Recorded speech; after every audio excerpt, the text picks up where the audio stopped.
Hello guys, আসসালামু আলাইকুম।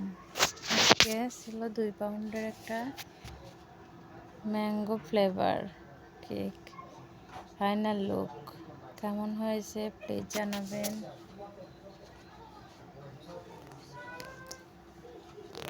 আজকে দেখেন এভাবে বেক করতে করতে হয়ে যাবে।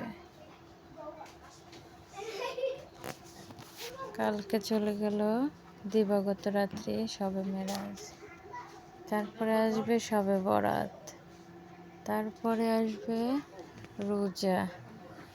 আলহামদুলিল্লাহ, এভাবে যদি একের পর এক আসতে থাকে খুব ভালোই লাগে।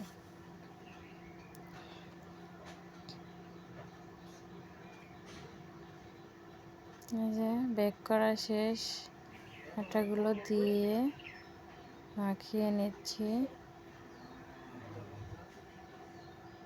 তো এভাবে আস্তে আস্তে মেখে ঝেঁকে ঝাঁকামোকা করে মাখাইতে হয়ে যাবে। চুলার পরে দিয়ে দিলেই হয়ে যাবে কেক। যার ওভেন আছে সে ওভেনে দিব, যার চুলা আছে সে চুলায় দিবে।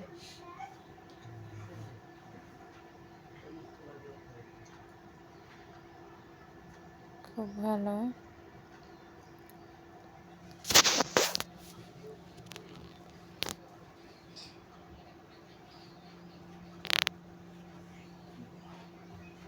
জীবনের রঙ্গমঞ্চ, যদি তুমি ভালো করে পারফরমেন্স করতে পারো তাহলে তুমি সফল, আর যদি না পারো তাহলে যেন বলে নাচতে এসে উঠান বাঁকা। তবে সেই রকমই, যে দুনিয়ায় না যান নতুন করে শিখতে হবে। তো তাই নতুন করে শিখতে হবে যেখানে কেন যাই। তবে শেখার কোনো বয়স নেই, শেখার কোনো শেষ নেই। তবুও মন চাই শিখি, কিন্তু সেরকম তালিম ধরতে হবে যে প্রকৃতপক্ষে শেখা যায়।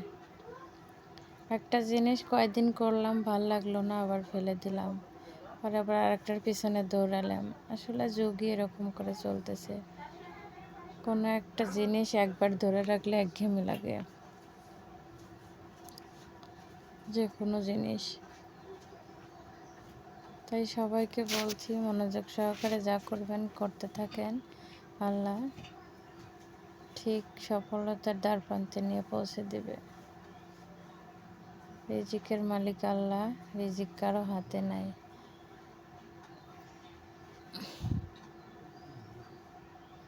তবে এভাবে এগিয়ে যেতে হবে একটু একটু করে, একদিনে তো সফলতা সম্ভব না। এই যে দেখেন তার প্রমাণ।